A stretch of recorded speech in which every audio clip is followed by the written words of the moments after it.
Allez, c'est parti. On est parti. On va faire, on va voir ce qu'on va faire. Du coup, on va faire l'appliqué qui est ici. Voilà, vous le voyez là, comme ceci. Hop, je vais essayer de me mettre à l'écran. Voilà, comme ça, vous voyez. Je vois, pardon. Donc, on va faire le petit sac.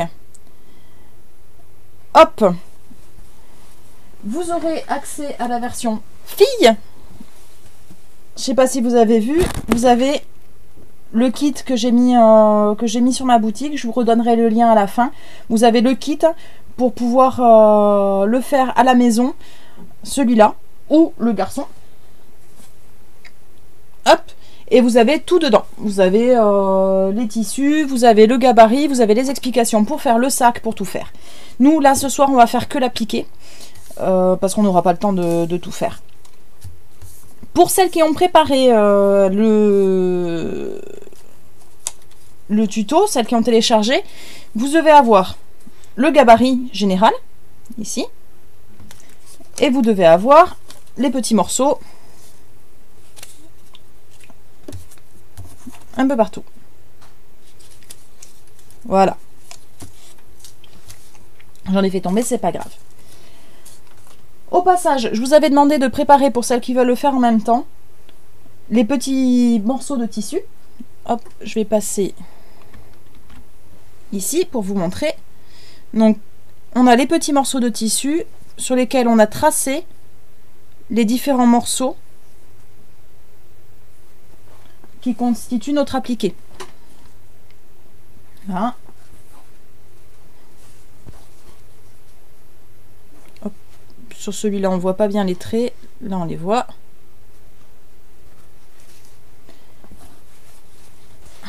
Voilà.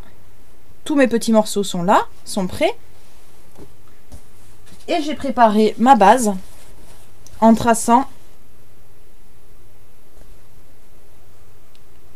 le contour du gabarit. J'ai pas besoin de tracer tous les traits intérieurs, puisque ça va juste seulement me servir à positionner correctement mes morceaux d'appliqué au bon endroit. Pour faire notre appliqué, on va travailler par couche. Alors, je vous explique. En fait, un appliqué en plusieurs couleurs fonctionne avec fonctionne par épaisseur en fait. Donc vous avez, si je prends mon dessin général, on va considérer que chaque couleur est une épaisseur. Et donc, celles qui sont sur le dessus seront celles qu'on aura mis en dernier. Et on va fonctionner donc par épaisseur en mettant celles qui sont le plus dessous en premier. On va commencer par donc les mains et les pieds et le cerf-volant, pardon. Ensuite, on va mettre le corps ici. Ensuite, on va mettre le pantalon avec sa petite poche. On la voit pas bien là à l'écran. Il a la petite poche et il a la bretelle. Ensuite, on va mettre le bras qui est par-dessus, puisqu'il couvre le pantalon et il couvre la chemise. Et en dernier, on mettra le chapeau. C'est parti, on va faire donc les différents morceaux. Pour ça, j'ai donc ici mes morceaux de pieds et de mains, mes petits bouts là. Je les coupe grossièrement. Je coupe pas au bord de mes pièces. Pour celles qui ont déjà préparé et qui ont coupé au bord des pièces, ça va pas être facile. Je coupe donc mes deux mains.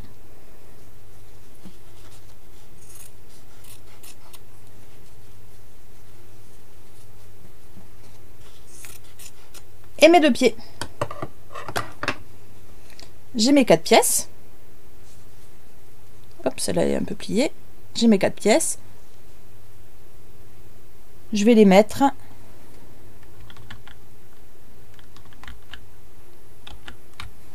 en place sur mon gabarit. Pour les mettre en place, ce que je fais, c'est que je prends une épingle. Hop. Et je me positionne, alors que j'arrive à vous montrer de près. Je positionne mon épingle dans un coin. Je plante mon épingle et je plante au même endroit sur mon support. Comme ça, ma pièce va être bien le coin au même endroit. Et après, on a juste à le caler au bon endroit. On épingle. Ma pièce est pour l'instant juste épinglée. Mais elle est à son emplacement définitif. Je fais pareil avec toutes les pièces de ma première couche. Donc le deuxième pied. Je fais pareil. Je plante dans le coin de ma pièce, dans le coin de mon gabarit.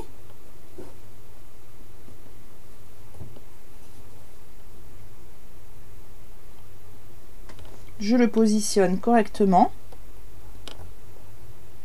et je l'épingle. Pareil avec les mains.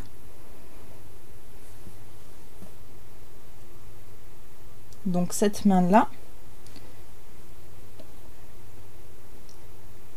toujours pareil, je prends un repère. Donc ici, le coin de ma main n'est pas tracé, donc je vais prendre un autre repère qui va être le creux. Là, le creux du pouce et de la main. Donc je plante dans le creux, je positionne dans le creux sur mon gabarit, je le mets bien en place,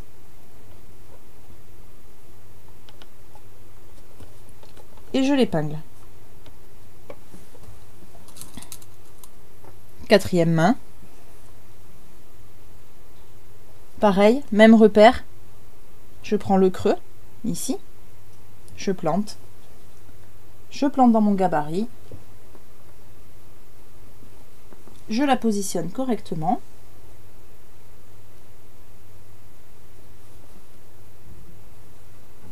Et j'épingle. Alors, pardon, j'ai oublié un détail. Avant, il fallait faire la corde du cerf-volant, puisqu'elle est dessous la main. Il n'y a pas 4 mains, il y a 2 pieds et 2 mains. J'ai peut-être fait une petite fourche. Alors, donc on va faire la ficelle du cerf-volant que j'ai oublié, qui est sous la main. Pour ça, il n'y a pas besoin de prendre le point droit.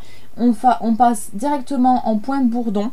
Donc le point bourdon, pour rappel, pour ceux qui n'ont pas vu la première vidéo explicative sur les appliqués, le point bourdon, c'est un point zigzag, donc le zigzag de base, qui est réglé en 0,3 de large, et ici en 3 de large et en 0,3 de long. Donc suivant les machines, si vous n'avez pas les chiffres exacts, en général c'est sur les machines électroniques, on se met à un peu moins d'un demi-point et un zigzag de 3 mm à peu près de large. On se positionne au début du cerf-volant. Donc vous voyez pas très bien où c'est que je me positionne, je vais vous montrer ça plus calmement. Je me positionne ici. Hop.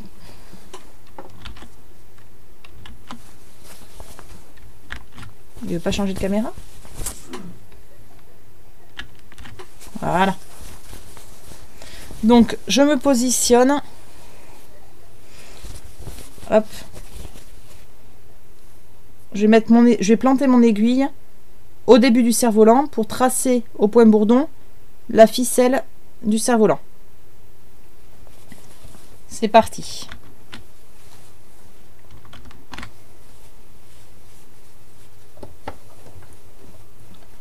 Hop. Vous pouvez faire quelques points d'arrêt au départ. C'est pas obligatoire à ce niveau-là, puisque ce sera recouvert après par le cerf-volant. ça va fixer mes points. Par contre, il faudra obligatoirement faire des points d'arrêt à la fin de ma corde, pour pas qu'elle se découse en remontant. Et donc, tout doucement, on va suivre le tracé de la corde.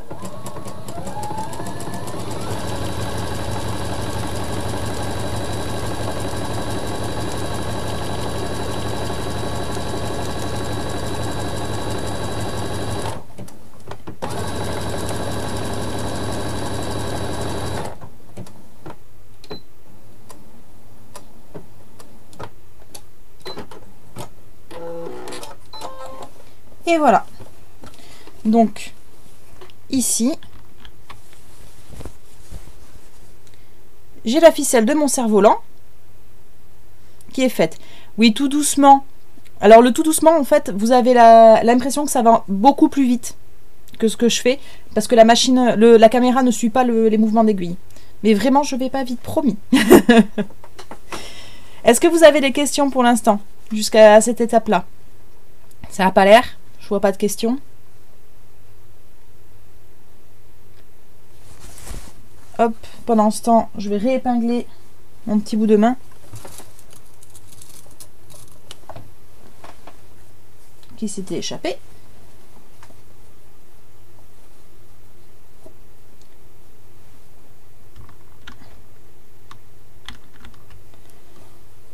Ok, pas de questions. Super, vous êtes trop forte. Donc je réépingle mon petit bout de main.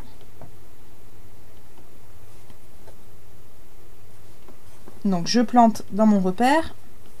Je la positionne bien. Et elle est en place. Je vous montre ce que ça donne. En vue globale, vous devez avoir ceci. Voilà. Alors, attention, petite subtilité. Perso, je couds avec des couleurs différentes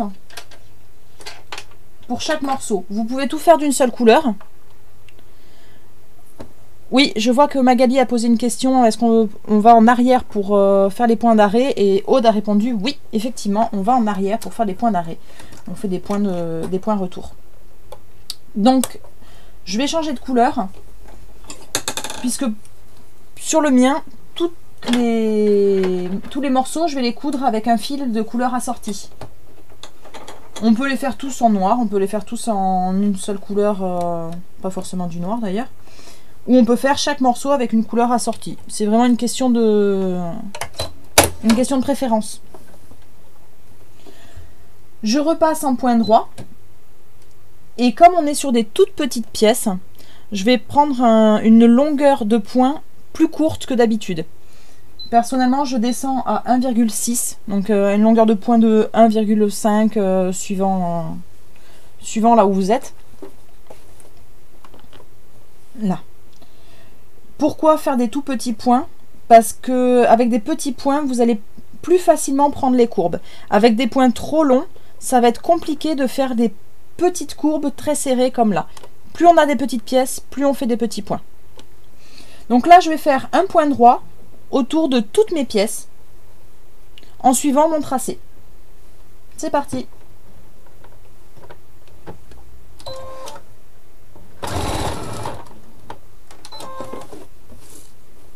À chaque fois que j'arrive dans un angle, je plante mon aiguille, je lève mon pied, je tourne mon tissu et je repars dans le bon sens.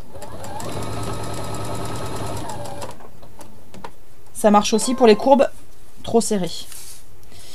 Est-ce qu'on change la couleur du fil pour le fil supérieur et inférieur ou seulement l'un? Vaut mieux changer les deux, puisqu'on est sur un zigzag très serré.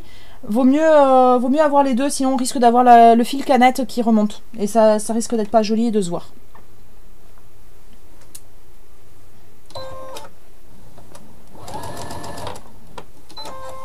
Donc pour les courbes trop serrées, toujours pareil, je plante mon aiguille et je repars dans le bon axe.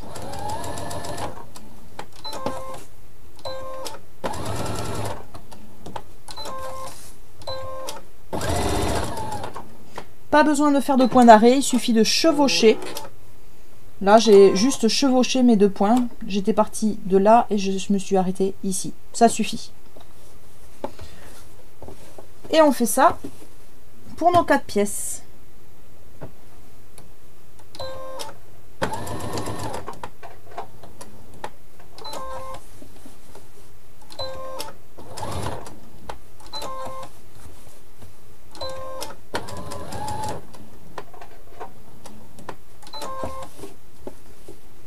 Alors, la longueur et la largeur du point, oui. Quand on est au zigzag, on est en 3,03, mais là, non, on est en point droit pour faire les premiers points. Au point droit, on est à 1,6.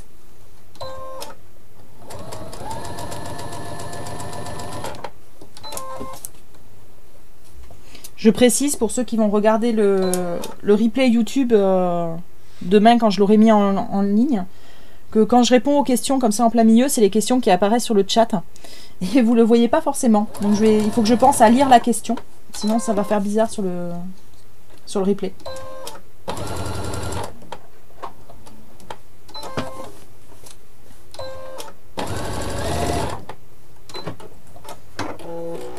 Donc là encore une fois, j'ai chevauché mes 2 points, j'ai pas besoin de faire de point d'arrêt. Ah oui, on coupe les fils entre les deux, pardon. J'ai ma machine une machine électronique qui coupe automatiquement le fil quand je lui demande. Mais sinon, oui, on coupe entre chaque.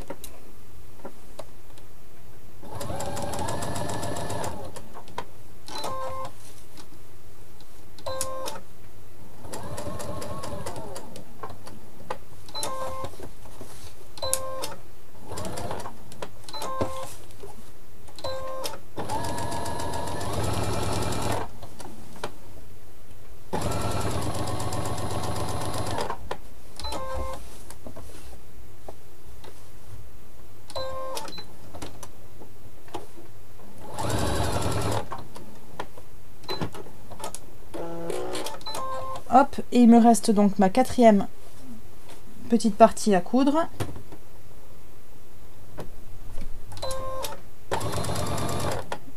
Et je vous montre juste après ce que ça donne en gros plan.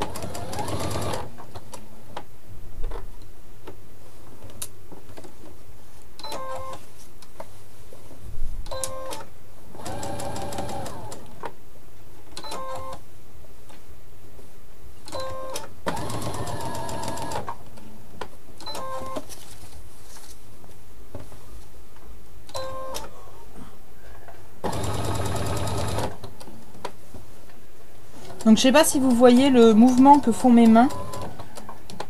J'ai une main de chaque côté de mon tissu. Et pour tourner, donc je fais vraiment pivoter tout le tissu. Ça évitera de faire des petits plis.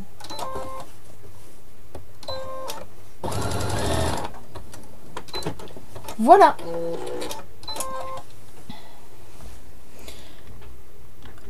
Hop, je vous montre.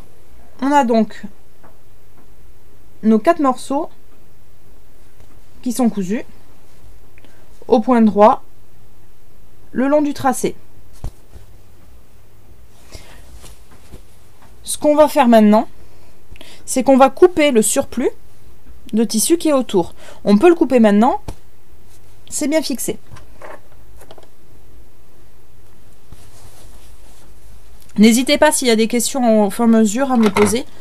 Je lis ce que vous dites en même temps. Pour couper, j'ai des ciseaux de brodeuse. Et je coupe au ras de ma couture. Je laisse aller 1 mm pour éviter que ça ne sorte des points. Attention, il faut faire très attention à ce moment-là à ne pas couper le tissu qui est dessous, ni les points qu'on vient de faire. Là, c'est minutieux.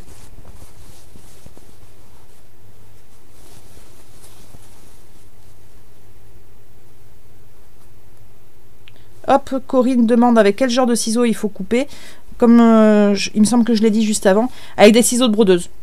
Voilà, des petits ciseaux de brodeuse. On en trouve dans toutes les merceries, tous les magasins. Ça peut être très pratique à avoir, même quand on fait pas de broderie. Ce genre de petits ciseaux, c'est juste magique.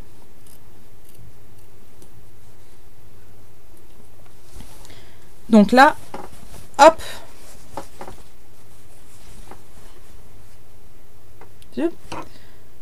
J'ai coupé le surplus de ma première pièce.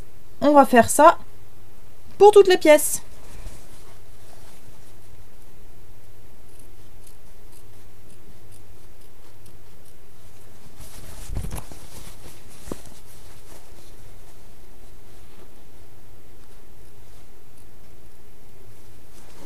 Hop, j'essaie de vous montrer. Je suis pas dans une position la plus pratique.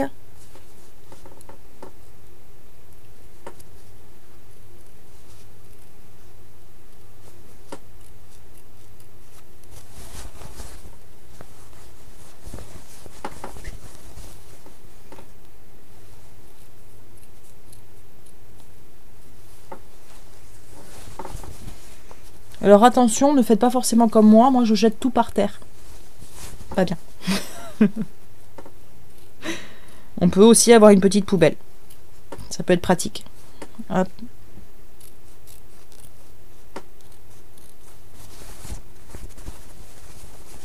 Alors il vaut mieux bien couper à 1 mm. À 1 mm, voilà, c'est ce que te disent les filles. Corinne demandait est-ce qu'il faut bien couper à ras ou on peut laisser du surplus. Il vaut mieux couper bien à ras puisqu'après on va faire notre point de bourdon par dessus et il faut pas qu'on ait trop de tissu qui dépasse, sinon on va le voir à travers le point bourdon et ce sera pas très très joli. Voilà. Alors une astuce pour éviter de couper dans le fil. Alors regarde comment je me positionne. J'ai ma main dessous avec le bout des doigts dessous quasiment au niveau de ma couture. Ce qui fait que quand je passe ma lame dessous ici repose sur mes doigts, donc je ne coupe pas mon tissu dessous et mon ciseau est en biais, donc je ne coupe vraiment que le surplus. C'est une question d'entraînement, je pense, pour avoir la bonne position. Avoir la main dessous permet de juger vraiment là où on coupe. Avoir des ciseaux bien affûtés aussi, ça permet d'éviter de faire des mouvements malheureux. Attention quand vous coupez dessous la main qui tient le cerf-volant à ne pas couper aussi les fils de la corde du cerf-volant.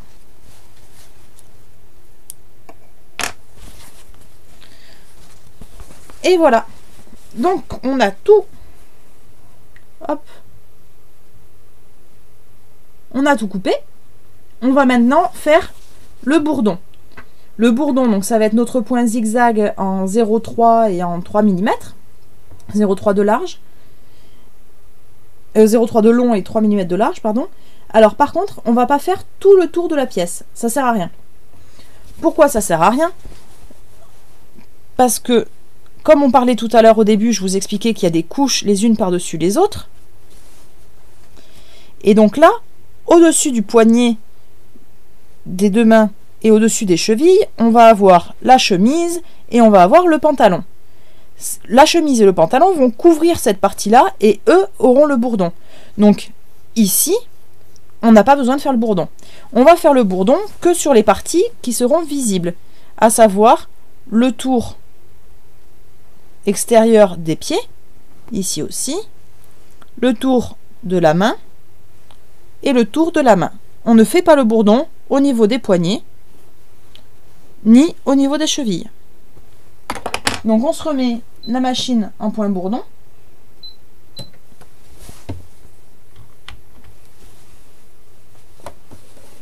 Et on est parti pour broder.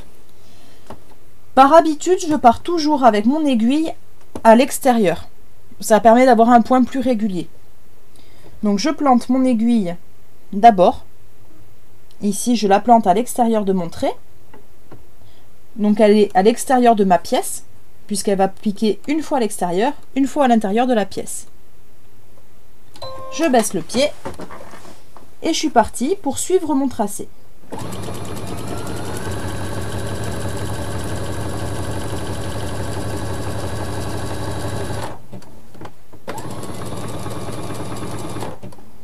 De la même façon que je commence toujours à l'extérieur, je m'arrête toujours à l'extérieur quand je veux tourner mon tissu. Donc là, mon aiguille est arrêtée à l'intérieur. Avant de toucher à mon pied, je passe mon aiguille à l'extérieur.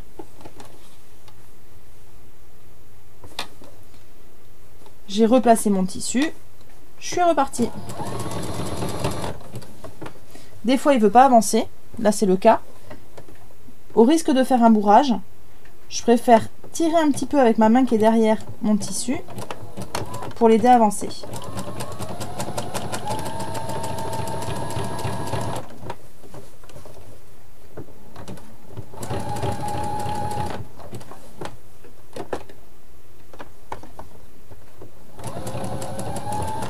Et bien.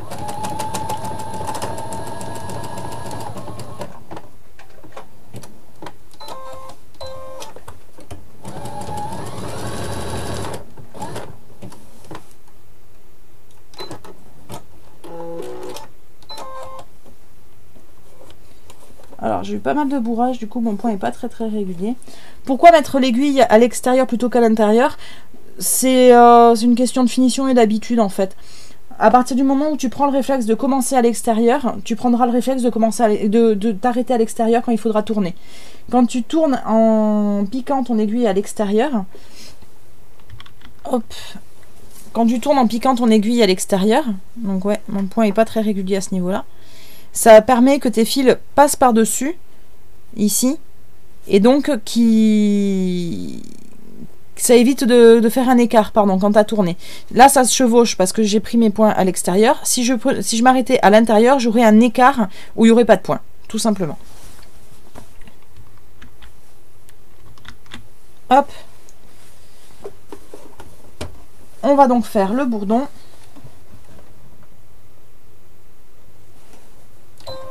Pour mes 4 pièces.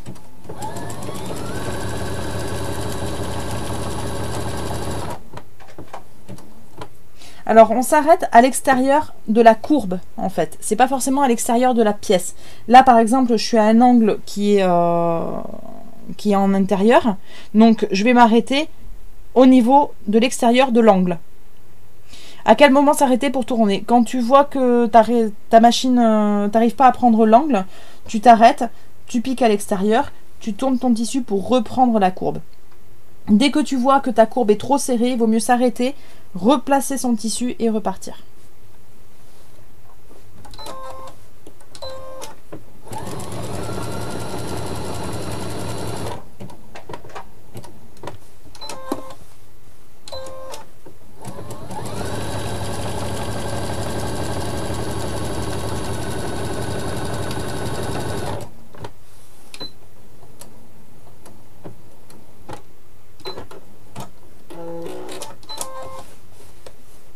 Hop.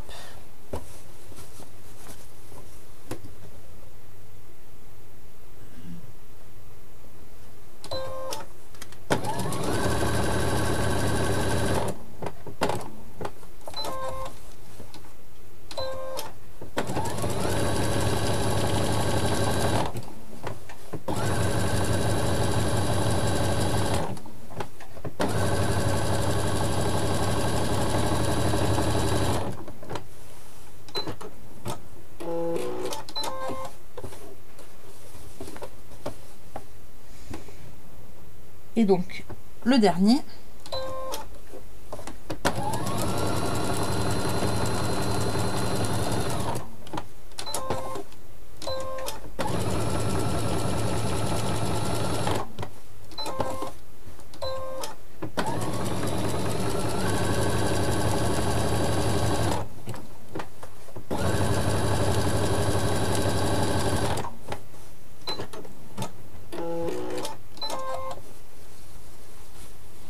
Elle n'a pas de genouillère ma machine. Je vois que tu dis ma prochaine machine ce sera avec une genouillère. Elle n'a pas du tout de genouillère, elle a des boutons en façade. Enfin, elle a la genouillère mais je m'en sers pas. Je ne me sers absolument pas de la genouillère, je me sers des boutons en façade pour Lily petite maman qui dit que sa prochaine machine aura une genouillère. Je coupe, pardon, je suis en train de vous montrer. Hop. Hop, hop, hop. Je coupe mes petits fils qui dépassent.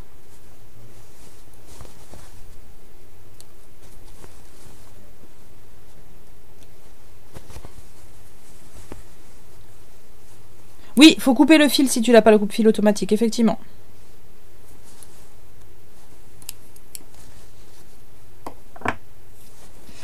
Voilà. Non, mon pied se relève pas tout seul, j'ai un bouton en façade, Lily.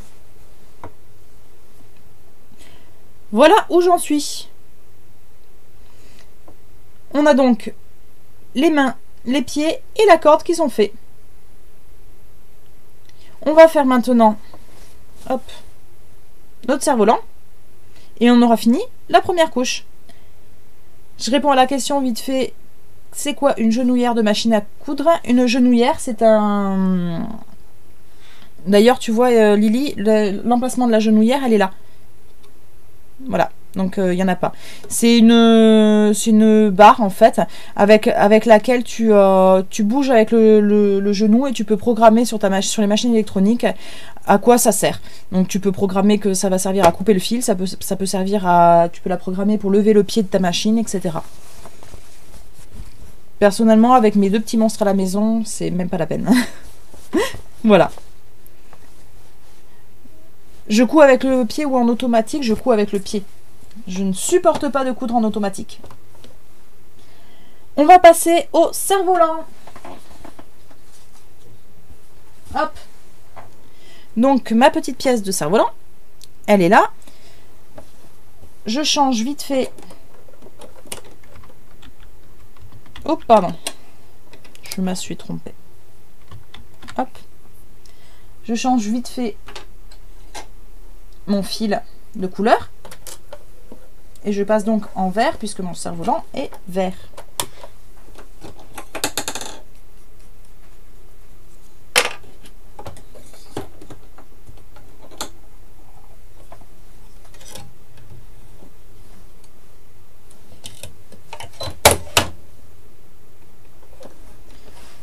Hop, donc on va épingler le cerf-volant.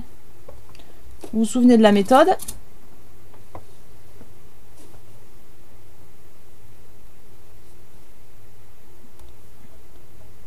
Je vois la question, c'est quand la pause?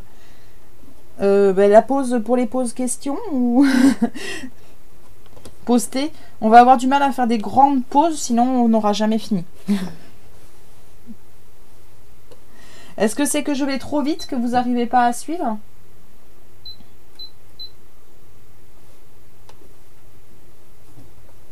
Hop, j'ai tout de préparé. C'est en plus l'enfilage automatique. Ouais, l'enfilage automatique, c'est un vrai bonheur. Je m'en passe plus. Ça, c'est sûr.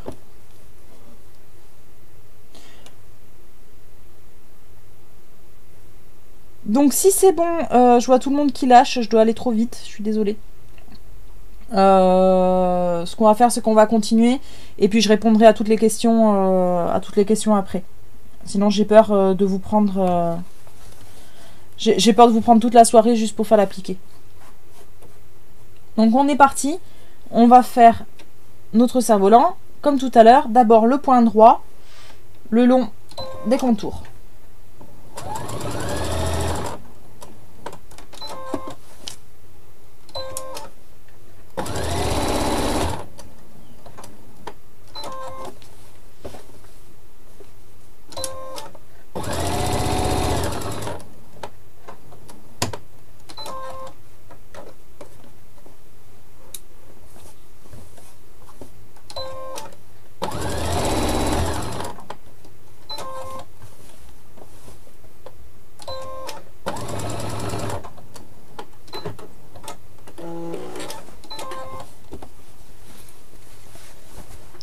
Hop,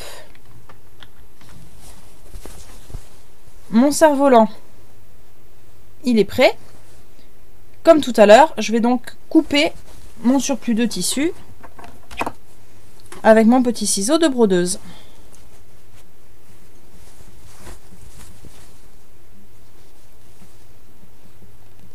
Hop, j'ai un fil en plus.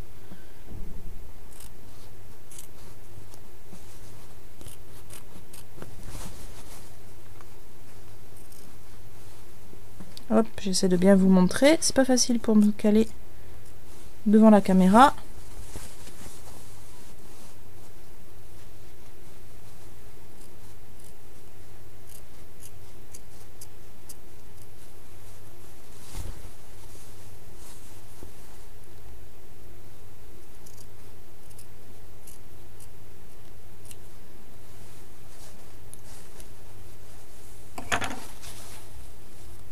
Voilà. J'ai fait les contours et j'ai coupé le surplus. Avant de faire les contours du cerf-volant, je vais broder, hop, pardon, je vais faire la croix au milieu, puisque elle sera, hop, elle sera ensuite recouverte par les contours. Donc je repasse au point bourdon.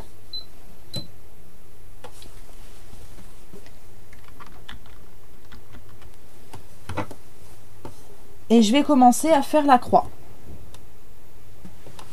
Toujours pareil, je descends d'abord manuellement au volant mon aiguille pour être sûr de bien me positionner.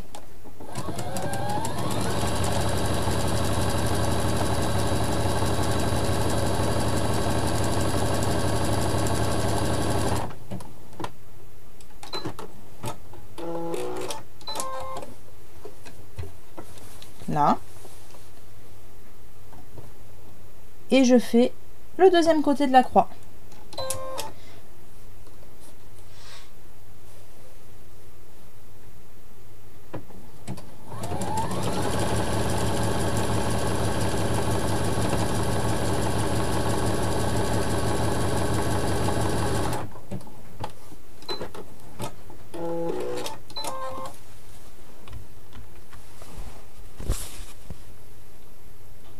Ma croix est faite.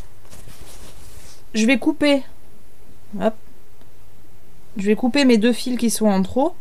Hop, non, il est là. Pas facile.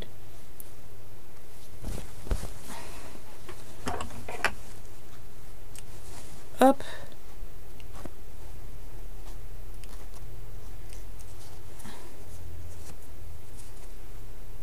Alors, je vois Stéphanie qui dit « Je regarde juste et je suis déjà dépassée. » N'hésitez pas à m'arrêter si vous avez des questions. Les traits du cerf-volant se font au point droit. Non, je les fais aussi au bourdon, pour que ce soit large. Voilà.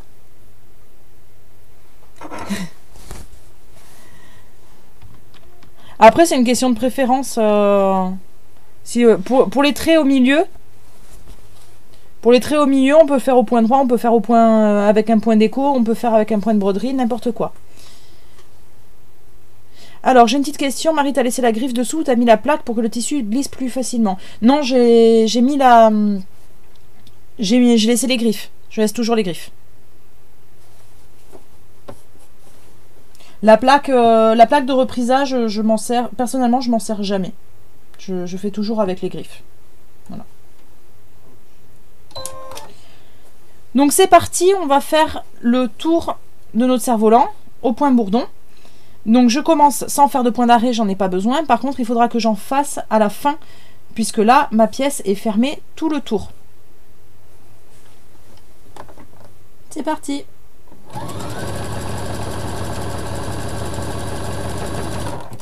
J'arrive dans un angle, j'arrête mon aiguille, toujours à l'extérieur de mon angle.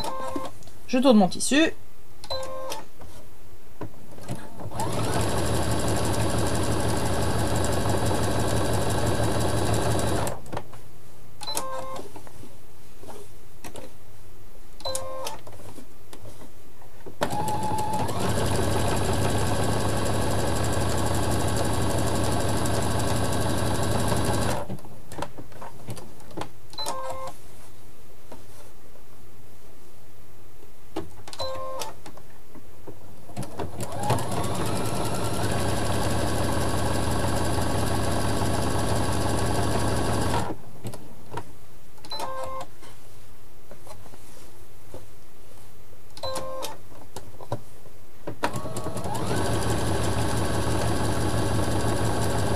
Donc là, j'ai chevauché mes premiers points. Quelque chose que je n'ai pas précisé. Je commence toujours mon appliqué au milieu d'une ligne. Je ne commence jamais dans un angle. Pourquoi? Pour pouvoir justement, quand j'ai fait le tour, venir chevaucher mes premiers points. Ils seront plus solides. Et après, je fais des points d'arrêt. Et je coupe mon fil.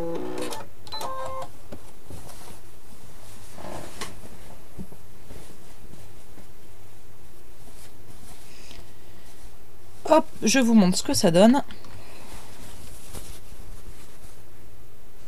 Voilà mon cerf-volant. une vue d'ensemble.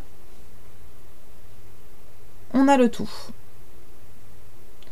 C'est parti, maintenant on va passer à la deuxième couche.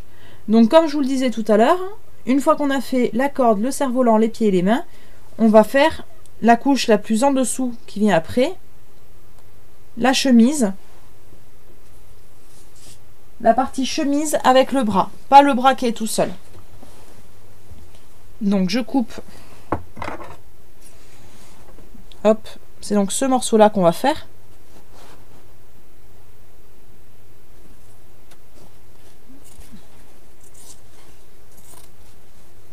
Je coupe mon morceau grossièrement autour, comme tout à l'heure.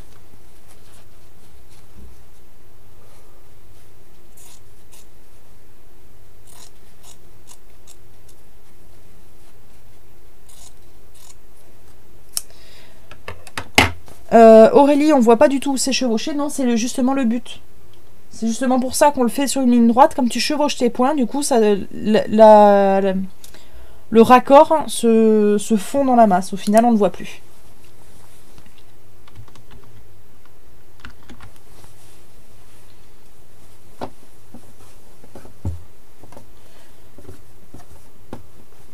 On va donc placer notre partie chemise au bon endroit. Comme tout à l'heure, on pique dans un coin et on vérifie que le reste se met bien, on dirige le reste. Attention, il y a plusieurs endroits à contrôler ici. Il faut que ça chevauche bien la main au niveau du poignet. Hop, je me mets une deuxième épingle et je vous montre.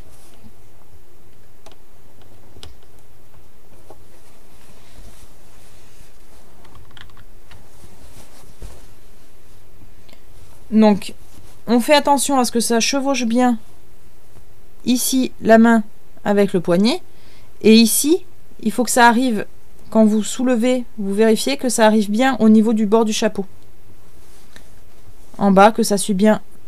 Non, ça suit rien du tout, on n'a pas tracé la ligne. Je dis des bêtises. Est-ce qu'on peut utiliser des tissus différents? Tu peux carrément mettre plein de matière, tu peux faire un peu tout ce que tu veux. Il faut éviter les matières qui vont être trop épaisses par contre, parce que tu auras du mal à faire ton appliqué dessus. Mais sinon après tu peux mettre à volonté. Plus ta matière sera épaisse et plus tu devras mettre un point de zigzag large par contre, pour bien chevaucher ton bord de tissu. Je change de couleur de bobine, je passe donc en rouge.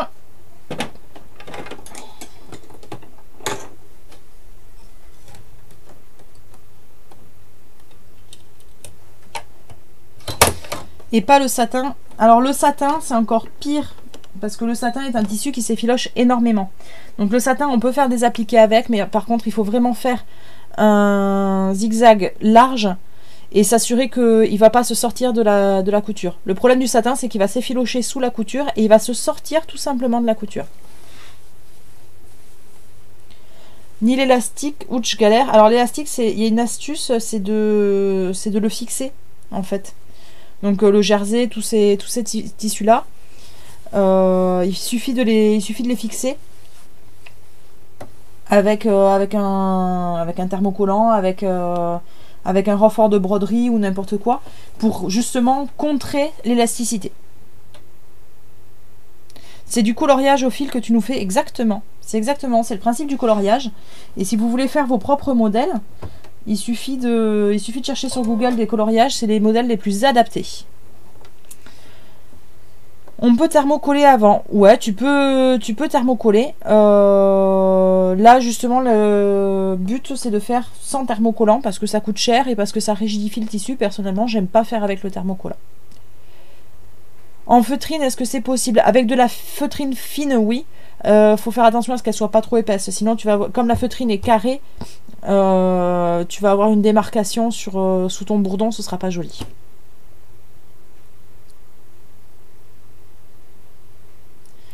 Alors, vu qu'avec certains tissus, il faut mettre du papier de soie dessous pour que ça glisse bien, est-ce qu'on doit le mettre le papier de soie dès le début? Non, tu le mets au moment où tu couds ton tissu élastique. Donc, il n'y a pas de souci.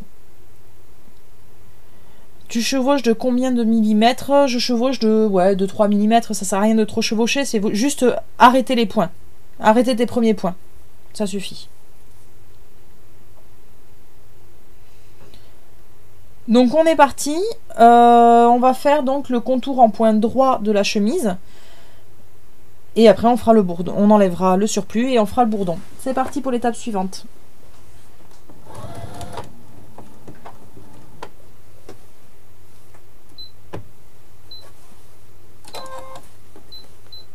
Hop, je me suis trompée dans mon point, il était trop long.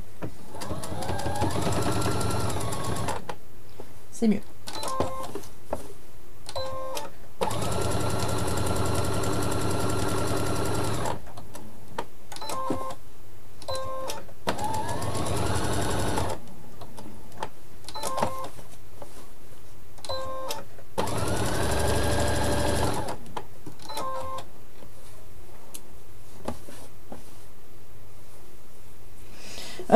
Mélange simili, coton, jersey, changer d'aiguille à chaque fois. Non, il suffit de prendre une aiguille 90, normalement ça devrait suffire. C'est pas comme si tu avais une grande longueur. Normalement, comme ton coton dessous, lui, est uni, ça devrait passer. En général, je change pas. Après, je fais très peu d'appliqués en jersey. En simili, par contre, je change jamais. Il est beau ton bras Marie. Oh, pardon. Hop, je me trompe dans mes caméras. Merci. Pardon.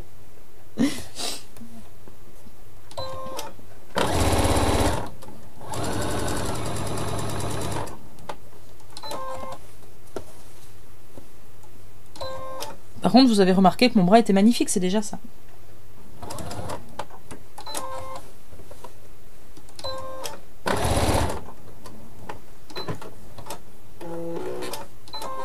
Hop, voilà, j'ai fait le tour et pour la peine, je vous remonte mon bras. Tiens. Donc, j'ai fait le tour de ma chemise. J'ai pas fait le trait intérieur, ça sert à rien de le fixer. Je le ferai en zigzag après. Et donc, même punition que d'habitude. On coupe le surplus.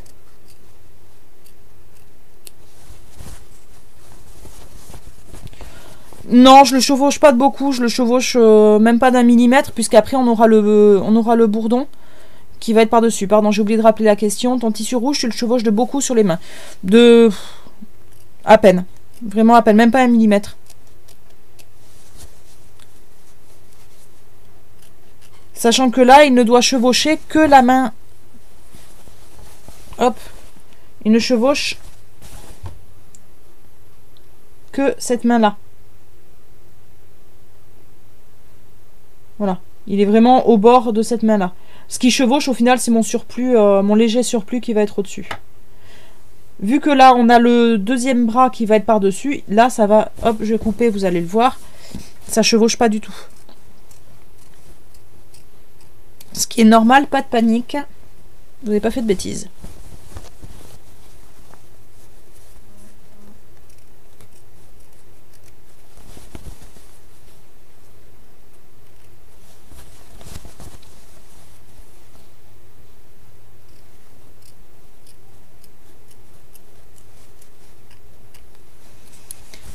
Voilà. Donc là, on voit bien que ça chevauche pas au niveau de cette main-là. Par contre, l'autre main chevauche bien. Donc, si on regarde... Hop, pardon, j'ai perdu ma caméra. Là. Si on regarde notre modèle... Donc ici, on va regarder... Qu'est-ce qu'il faut faire en bourdon? Au final, pas grand-chose. C'est-à-dire que sur cette chemise-là, on va avoir le bras qui va être en bourdon, le bord du ventre, et c'est tout. Le reste, tous les autres côtés de notre chemise sont recouverts par d'autres pièces. Il va être recouvert par le pantalon, par le bras et par le chapeau. Donc je vais faire en bourdon d'abord mon bras, puis le bord de la chemise, ici, qui le chevauche. Je passe un bourdon. Je change de caméra, je me fais pas avoir.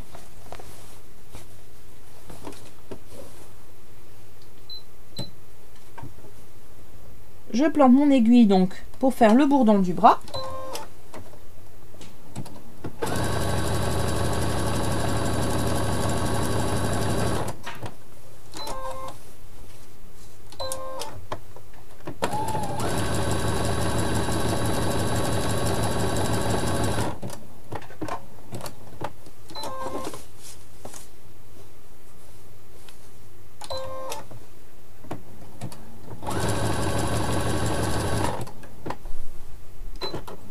Je coupe mon fil une fois que j'ai fait le tour de mon bras pour repartir en haut et faire la ligne qui symbolise le ventre.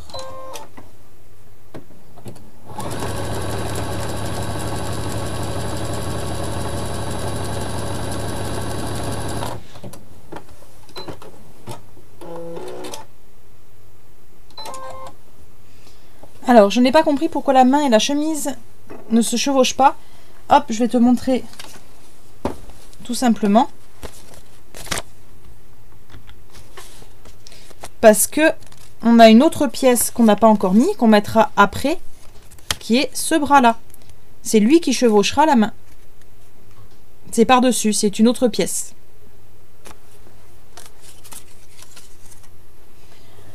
On a donc fait ici notre chemise, notre bras. On va maintenant faire le pantalon.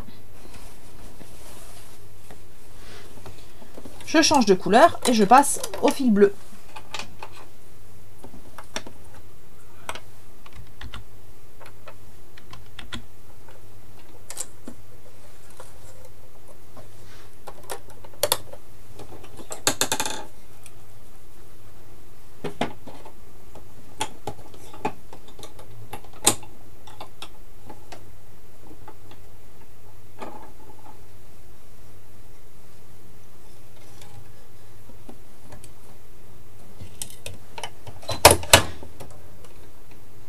J'ai mon fil bleu, j'oublie pas de me remettre en point droit et j'attrape donc ma pièce pantalon qui est là. Je vais recouper un tout petit peu le surplus.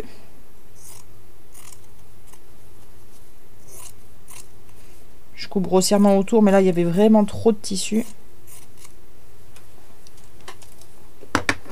Comme d'habitude. Alors, pour faire plus simple, on peut mettre les contours noirs. Tout à fait, tu peux faire tous les contours de la même couleur. Là, c'est vraiment une question de choix. Personnellement, j'aime bien faire les contours de couleurs différentes. Ça demande un exercice de changer les fils à chaque fois. Je me mets mon repère.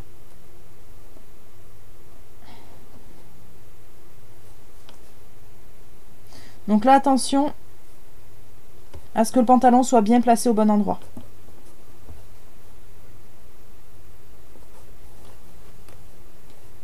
On vérifie plusieurs points de repère. Je vérifie les points de repère, le bas de chaque jambe, l'entrejambe, que ça chevauche bien les chevilles, qu'on n'ait pas une séparation au niveau des chevilles, et que ça rejoigne bien ma chemise en haut.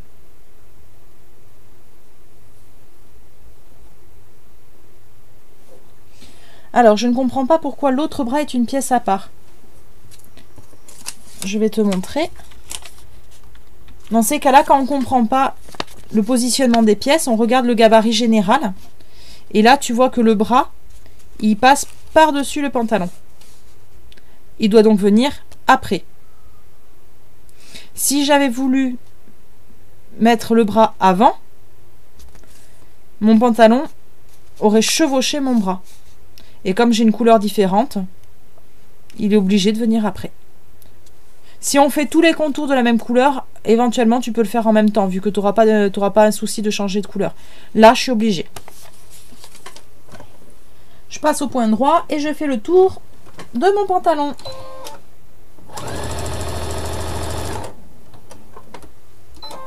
Pardon, changement de caméra, criez pas, je sais. Hop. Voilà.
Ça c'est fait. Le tour du pantalon est fait.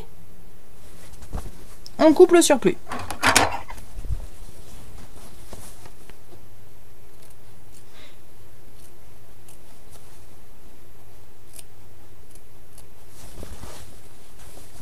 Alors le pantalon est en une seule pièce, oui, malgré le fait qu'il ait une jambe qui est dessous.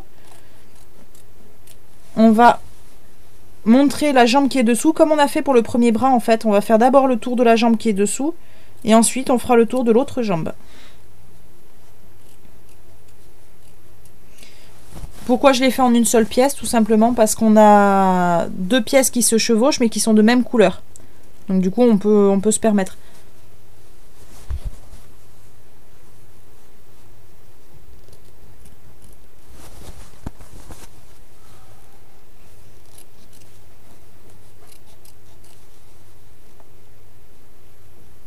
Ah, j'ai un souci de calage. J'ai un souci. Je me suis décalée. Alors, je vous montre ce qui se passe quand on est stressé par la vidéo et que voilà. J'ai un souci ici. Ma pièce est mal calée. Donc, comment je vais réparer ça? Je vais faire une ceinture en faisant un bourdon qui va être plus large. Tout simplement. On va symboliser une ceinture. On va faire un bourdon très très large pour cacher le tissu qui est apparent ici. On va d'ailleurs commencer par ça. Je passe ici et je me mets un bourdon de 4,5 mm, ça devrait suffire. Si ça suffit pas, on en fera un deuxième.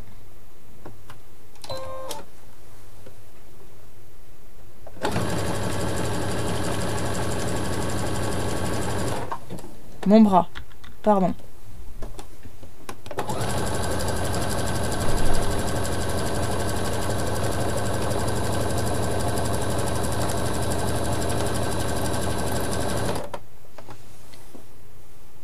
Hop, je vous montre après, mais ça suffit. Pour éviter le décalage, il n'y a pas une petite astuce, si, de bien regarder. Tout simplement. Moi là, j'ai pas regardé entre le stress de la vidéo et de vouloir avancer. J'ai pas bien regardé. Il faut bien checker tous les points sensibles. Donc vraiment bien soulever le tissu et vérifier que notre trait chevauche. Donc là, j'ai réparé ma bêtise du décalage. Je redescends mon point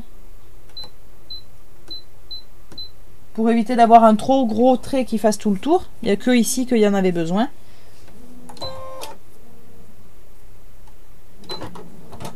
Je vais couper mon fil j'ai oublié, il faut faire d'abord la jambe extérieure.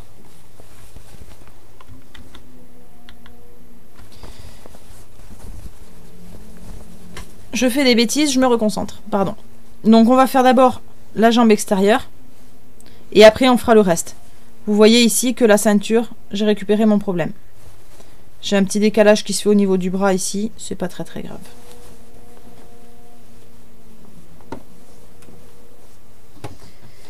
Hop.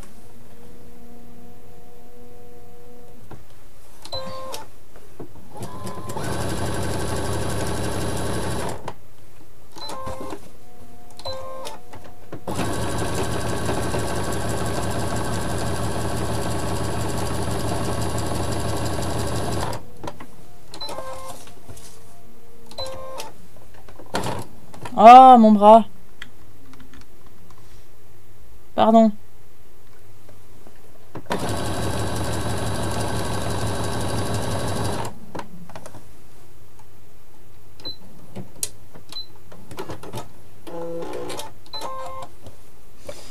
Bon, ça va plus, hein. J'oublie de changer la caméra. Je me concentre pas assez. Donc, j'ai fait la jambe.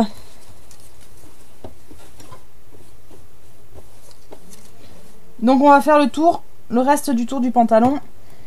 Là, comme j'ai fait une erreur tout à l'heure, je fais mes points d'arrêt au départ. Et on est parti pour faire le tour. Et passer donc ici la jambe, le tour de la jambe. Donc, on va passer au milieu.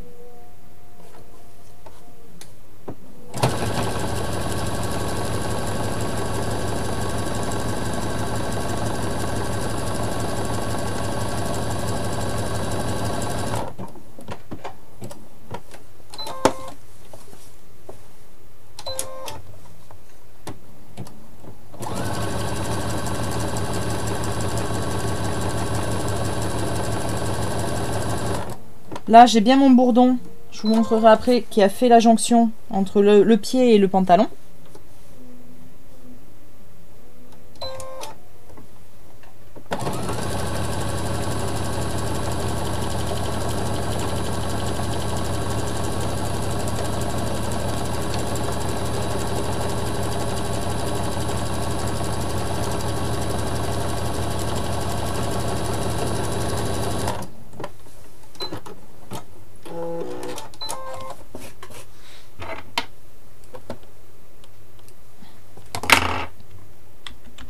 Et je vous montre ce que ça donne. Voilà. Alors, tu utilises quoi comme pied de biche? Oui, le pied couture, le pied normal. Voilà.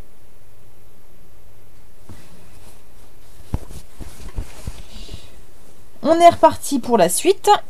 Alors, la suite, on va avoir la bretelle, la poche et ensuite le bras. Je profite que je suis déjà en fil bleu. On va d'abord faire la poche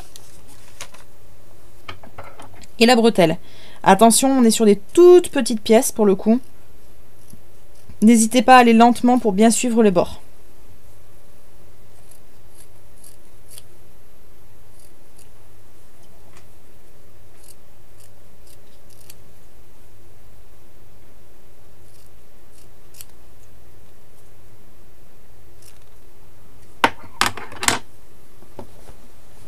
Alors, je me positionne ma poche.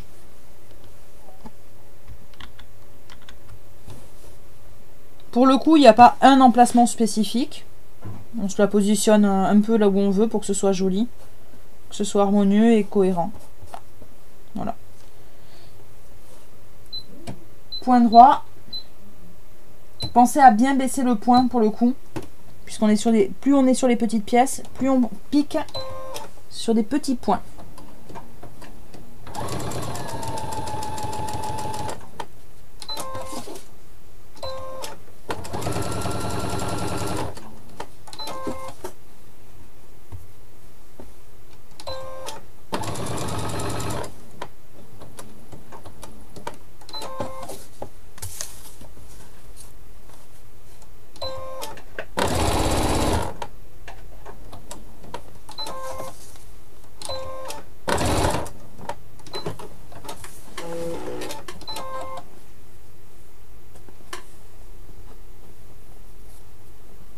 Hop. Alors, ce que je vais faire, c'est que je vais d'abord couper mon surplus de poche, puis je positionnerai ma bretelle. Sinon, les deux surplus risquent de se chevaucher.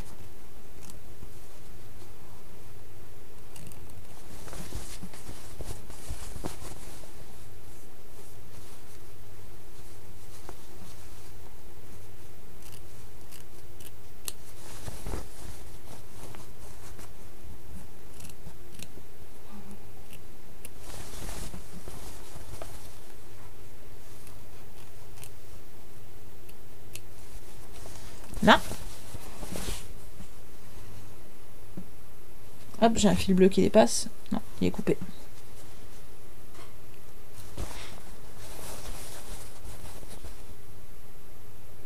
Eh bien, j'ai plein de fils qui arrivent, dites donc.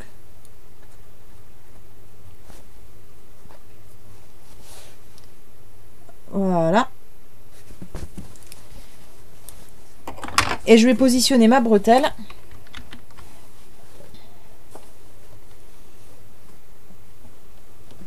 Pareil que la poche, on la positionne de façon harmonieuse, mais il n'y a pas un emplacement obligatoire, quoi.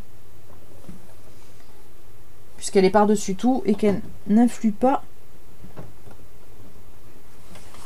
sur la forme générale. On est reparti.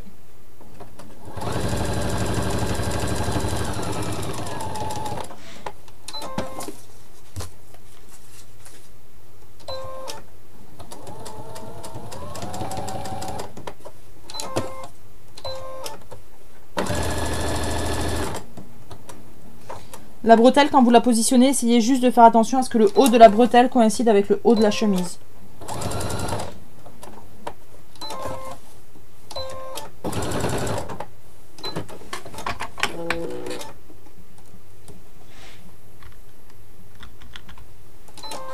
Hop, on va couper le surplus.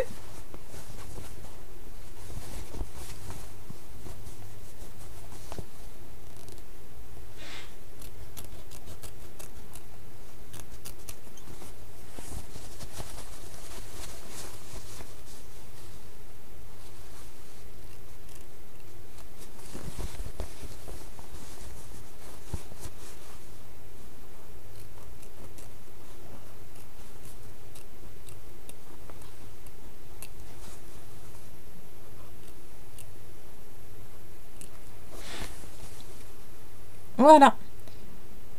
Et on va faire donc le bourdon tout autour.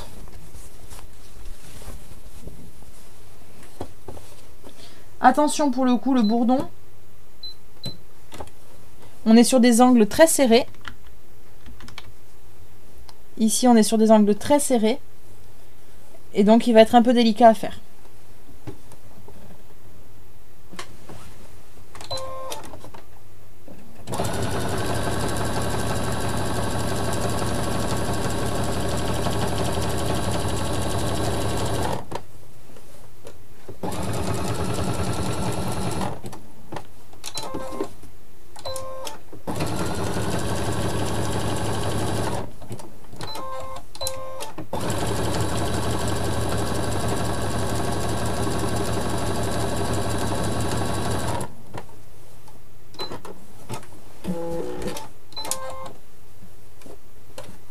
Et je fais pareil pour la poche. Alors la bretelle, je n'ai pas fait le bourdon en haut. Ce sera recouvert par le chapeau. Il n'y a pas besoin de faire le haut. Par contre, la poche, je vais faire tout le tour. Comme tout à l'heure, je commence pas dans un angle pour faire tout le tour de la poche. Je commence au milieu d'une ligne droite. On peut commencer au milieu du haut, au milieu du côté, n'importe, mais au milieu d'une ligne. Pas dans un angle.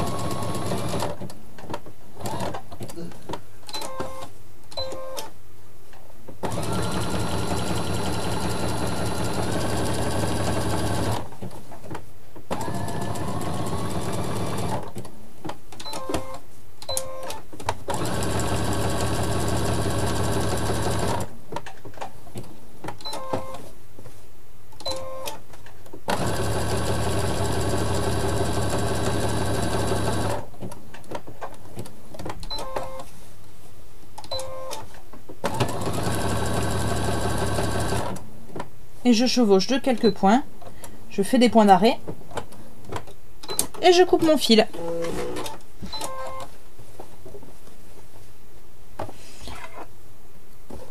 Je coupe mes petits fils qui dépassent.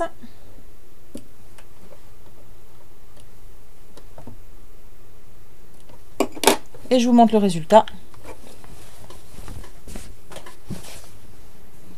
Voilà.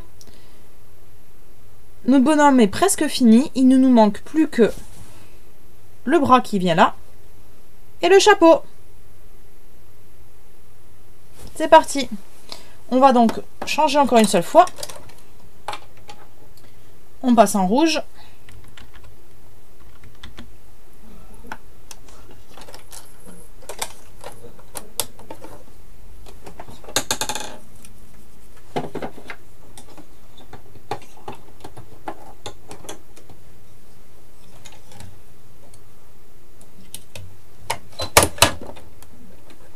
On n'oublie pas de repasser en point droit toujours.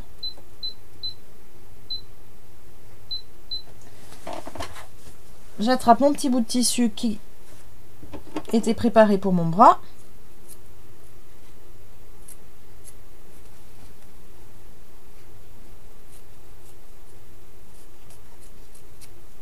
Je le coupe grossièrement comme toujours.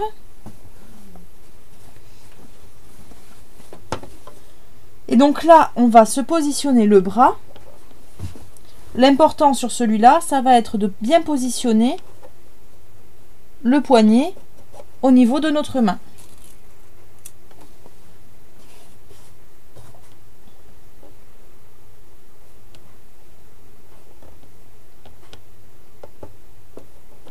Je vérifie, ça chevauche bien. Et le reste du bras se retrouve à chevaucher. Hop, il est trop bas.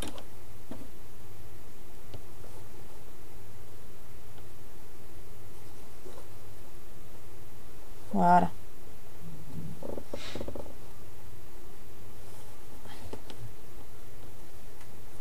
C'est bon. Le reste du bras donc se retrouve à chevaucher la chemise. Et pensez à bien chevaucher ici le bord de la chemise. D'ailleurs, il ne chevauche pas assez. On se le replace correctement.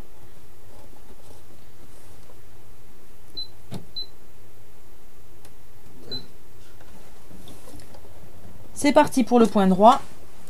On fait tout le tour.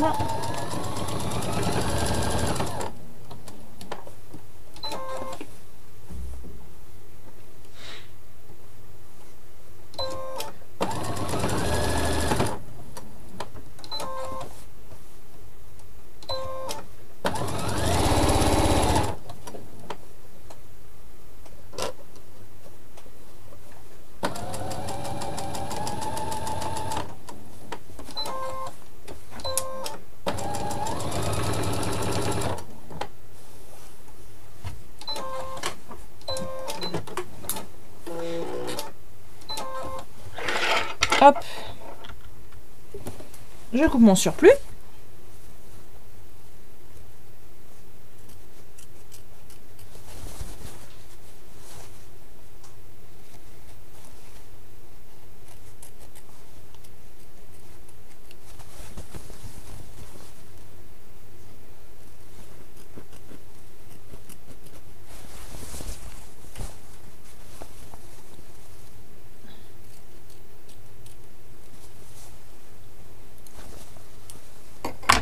Hop.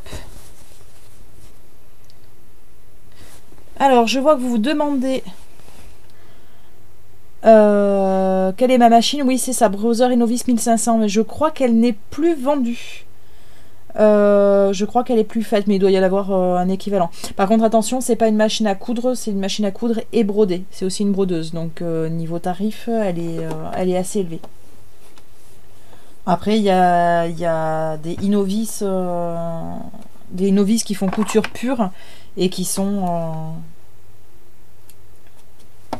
plus abordables. Je passe en bourdon.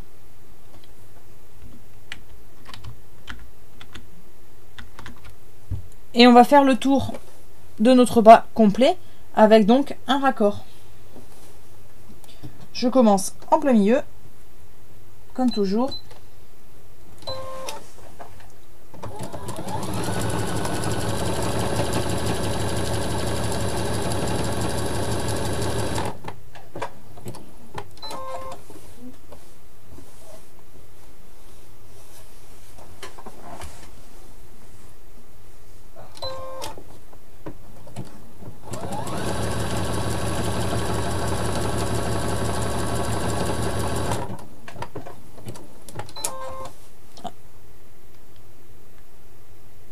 pardon, il y a un problème de double écran. Ah, pardon.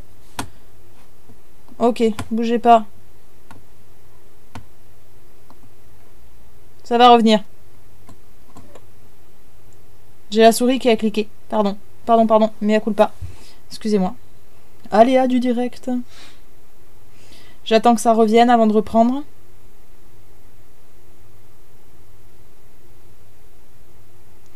Voilà, c'est revenu. C'est parti. Oui, je sais, vous allez sévir. Pardon. C'est mon bras qui a cliqué sur la souris. Allez, c'est reparti. Donc, j'avais commencé à faire le tour du bras. On continue.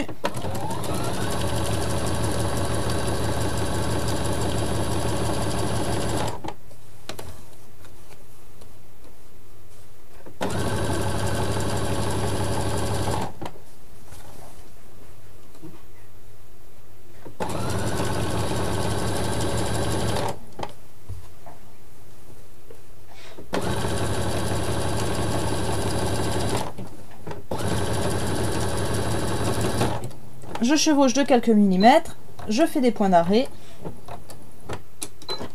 et c'est coupé. C'est revenu. Hop, je vous montre. Mais c'est pas possible. Ah, je sais pourquoi. Je sais pourquoi, ça va refaire. Ah là là. Voilà. Hop. On a le bras qui est fait. Il nous reste plus que le chapeau et on aura terminé notre petit bonhomme. Je change de fil puisque mon chapeau, je le fais en blanc.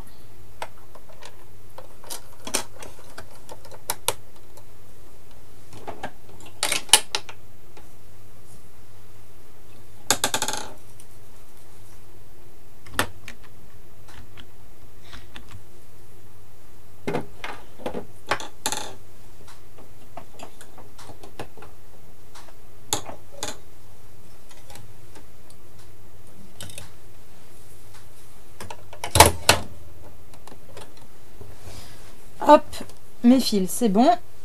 J'attrape donc ma dernière pièce. Ah, zut.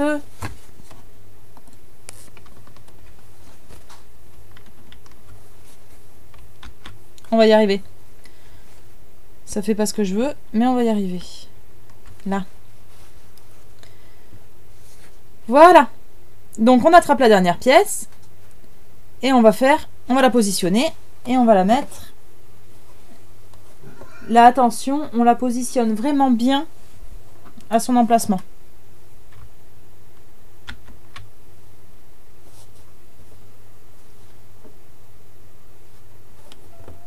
Donc, on fait attention à bien mettre les coins au bon endroit.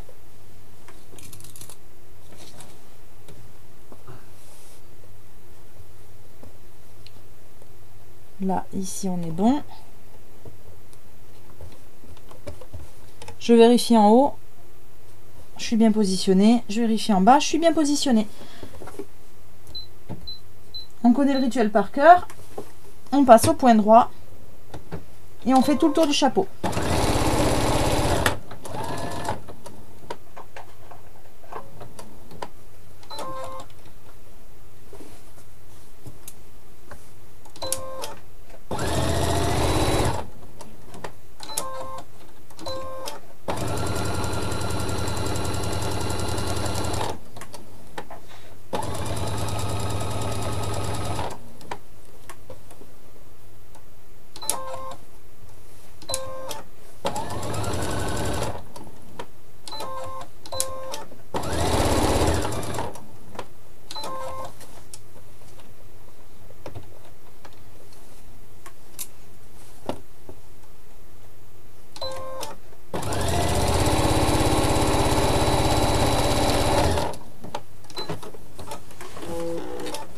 Hop. Alors, il y a des endroits stratégiques où placer les aiguilles. Pour commencer, sans doute tu veux dire, Corinne, pour débuter, je débute toujours dans une ligne droite. Je débute jamais, alors jamais quand c'est possible, hein, si je suis sur une pièce complètement ronde, j'ai pas trop le choix. Mais je débute jamais, par exemple sur le chapeau, je vais pas débuter. Hop, je vais vous montrer sur l'autre caméra, ça sera mieux.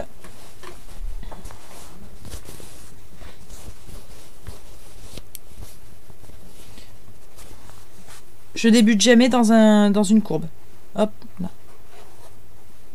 Je débute sur un côté ou alors en bas. Mais vraiment, là, dans la courbe, c'est pas judicieux.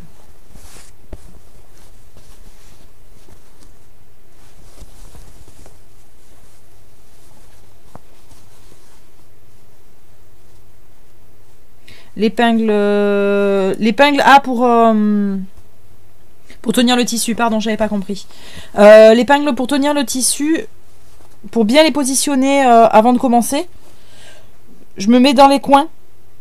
Puisque c'est des endroits stratégiques...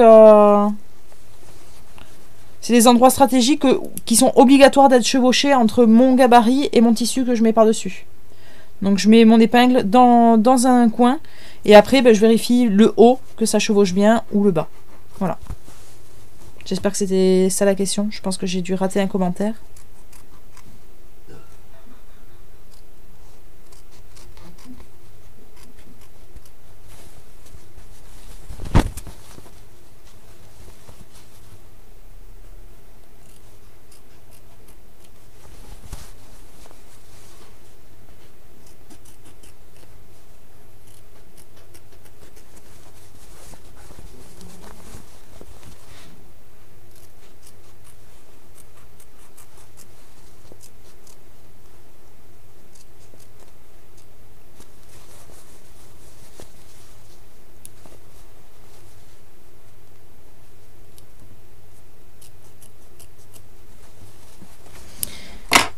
Voilà. Alors, attention, petite subtilité. Et pour celles qui adorent changer de fil, je vais faire le ruban du chapeau en bleu. Donc, je change à nouveau de fil.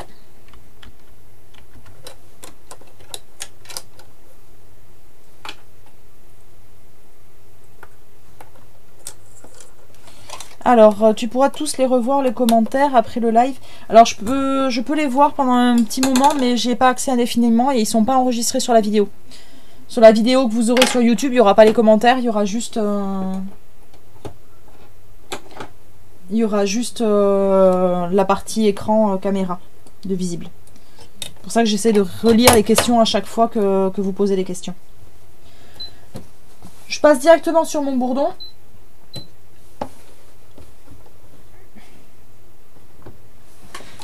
Et je fais donc le ruban du chapeau.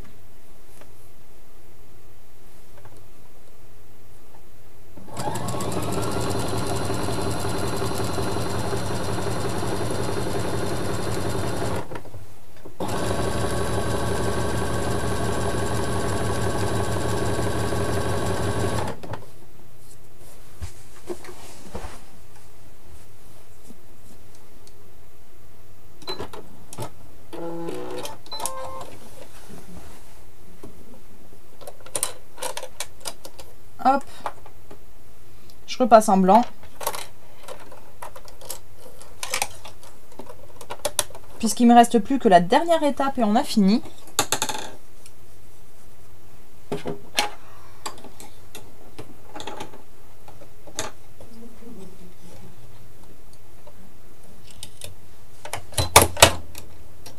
Je reste en point bourdon.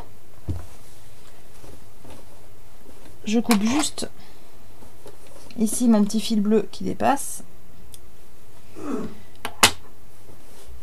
Et je vais donc faire le tour du chapeau. C'est parti.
fais mes points d'arrêt. Et je coupe mon fil. Hop.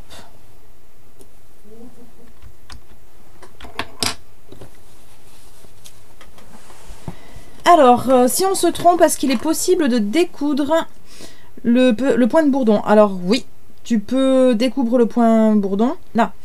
Donc, oui, il est possible de le découdre. Vaut mieux le découdre par-dessous le tissu. Hop, je vous montre à quoi ça ressemble dessous. Donc, dessous, on a un joli pataquès. Et donc, on passe le découvite dans le point zigzag. Et on le défait tout doucement. Voilà. Donc là, on arrive à le découdre, mais il faut vraiment y aller doucement. Il faut éviter de trop découdre, puisqu'on fait des points qui sont très serrés. Et donc, des points qui sont très serrés, ça veut dire qu'ils abîment le tissu. Vu qu'à chaque fois, on fait un trou dans notre tissu à chaque point. Voilà. Donc, on peut découdre. Vaut mieux éviter d'en abuser.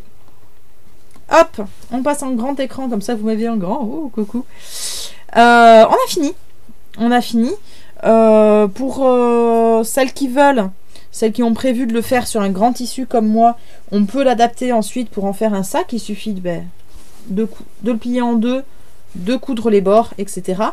Tout ça, c'est, je pourrais vous l'expliquer plus en détail. On va pas le faire maintenant puisqu'on est déjà à plus d'une heure, à plus d'1 h 45 de vidéo. Tout ce qui est le montage du sac, vous l'avez expliqué dans la notice du kit que je vous ai mis sur ma boutique en ligne. Donc le kit, si jamais vous le voulez, il en reste en commande. Vous avez, comme je vous l'ai dit au début, le kit pour faire le garçon et le kit pour faire la fille. Voilà. Est-ce qu'il y a des questions, des points que vous n'avez pas compris, des trucs que vous voulez qu'on revoie? Est-ce qu'il y a des points un petit peu flous? Je fais très potiche à tenir mon truc. Alors, Ghislaine, yeah, mon premier vrai appliqué. Super, Ghislaine, bravo.